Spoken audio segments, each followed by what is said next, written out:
Hello, welcome back. I'm Tonya from Tonya's Witchy Kitchen, and how are you doing today? It is December. I can't believe it's December. This is crazy. I might say this whole month, like, I can't believe it's December, because I really can't. But you are here for another episode of Tonya's Witchy Kitchen Tea Time. And before we get to it, we're going to do a little chit-chat. So first of all, my daughters and I were making cookies last weekend. And it was interesting because it was the first time we actually made cookies at somebody else's house other than mine. And so my daughter was, doing the thing and making the cookies. And all of a sudden she's, dishing out the flour and she's like, oh my gosh, what's in here? And so we're looking and it's just a little bug. I'm like, it's just a little bug. Just take it out. It's no big deal. So she does. And then she takes out another one and another one. And I'm like, well, at least they're not moving. And then the next one moved. And she freaked out. Now, this is the girl who, if she cuts her finger, her own finger, she'll probably dang near pass out if it's bleeding. Anybody else is fine, but if it's on her, she's paranoid. So I'm like, it's just a bug, right? And then my other daughter's like, oh, they're called red flower beetles. Red flower beetles. She goes, don't worry, they don't bite, they don't do anything. They just get into your, your cereals and flowers and okay. Well, my daughter proceeded to, luckily this was the flour container. The flour bag and not the container that she had been using. So she threw the whole bag out. Like she was like, no, and she was grossed out, but she was buying more flour for the other cookies that we were doing. And, yeah. And I'm like, wow, I've never seen one, I've heard about them. My mom talked about them. You get bugs in the sugar and bugs in the flour. And I'm like, I've never heard of it or never seen them before. So, did you make your gingerbread houses yet? That's what I was doing this week. And guess what I had in my flour? Red flower beetles. I about died. And it's not that, I'm not that scared of them, okay? Because there's worse things that can end up in flour. Like, you could get grasshopper parts or mice crap. Then you throw it. Just totally throw it. Yeah. But the little bugs, mine weren't moving and I wasn't too concerned about it. I just, maybe that's why they sift their flour all the time. My grandma always sifted her flour, measured it out, and then sifted it. It's a possibility. Yeah. So it was an experience on cookie making that we had, and we'll be doing it out at my house this weekend. But I better check that bag for bugs. Oh, but anyway, today it is tea time, and we are doing a Kimberly Gallagher's she calls it Love Drunk Drinking Chocolate. I call it Drunk on Chocolate. I made a couple alterations and there's some changes I definitely will make the next time. It is probably the most expensive thing. I really debated because it uses a chocolate bar and $4 for a chocolate bar.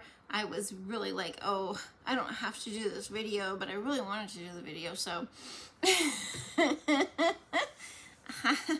had to buy the chocolate bar. But anyway, 3 things. Dream big, be true to you, you are worth it, and I'll meet you in the kitchen. Okay, so this is probably the most expensive thing I have done. So she uses coconut oil, and I'll tell you right away, I won't use coconut oil again, unless it was refined, because you get the coconut flavor to it, right? And I like coconut, I really do. So it was really good, but I'm just saying for down the road, I think I would prefer butter. Seriously, butter or ghee. So we need 2 tablespoons of coconut oil in a small pan. And we need about 3 ounces of dark chocolate, preferably 70% to 90%. Okay, so I used 4 of these. I think there's 5 blocks in each. I used 4. And you just put them into your pan, you know, break them up. You could have broke them up more, but let me tell you, it melts super, super fast. There's no time. Don't take your eyes off of it.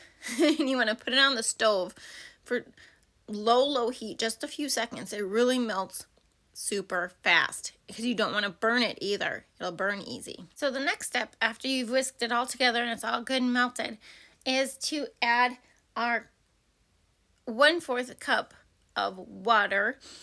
I did 1/4 cup coffee. Just because you could do tea, you could do a cinnamon tea, you could do a licorice tea, you know, do you see where I'm going with this? Clove tea. You can put anything in there, and you might need to add a little more if it's too thick. Okay, you can add another 1/4 of a cup just to thin it down. It is very thick. The next thing we are adding is our cream. Now you can use regular cream, you can use coconut cream, which I think would be too much coconut really, unless you love coconut. A non-dairy creamer, you can use half and half. Okay, I am using, oh yes, our luscious cream that we got from this beautiful person who sells it to me. Oh, it's delightful. You could eat it just like it is. And so you want to mix it up as best as possible, and you might actually have to put it on the heat again. I actually put it back on the heat to warm it up. You can use a pinch of cinnamon. I put a sprinkle of cinnamon, and I'm going to put a couple dashes of cayenne in here, just for flavor. It's all about the flavor, you guys. So that is, I mean, it's really pretty simple, and just keep mixing it. Like I said, I put it back on the heat, but just because I had to. I wanted it warm, you know, and when you add all that cream and the coffee and all that stuff, it really does take it down temperature wise. And another couple additions of my own, as I'm going to add a sprinkle of pink Himalayan salt, because that is known to bring out those flavors of chocolate. It's a balanced thing. And a little bit of vanilla extract, just because I love vanilla and it is good for you, so why not drink it? And then, like I said, you really want to bring this to a good back up to temperature, and keep a very close eye on it, because it won't take long and you don't want to burn it, you know, with your cream and everything. And then all you need to do is pour it into a cup and enjoy. And there you have it, Tonya's Witchy Kitchen tea time. I hope you had a good time. Thank you for dropping by. I will see you next time. Bye-bye.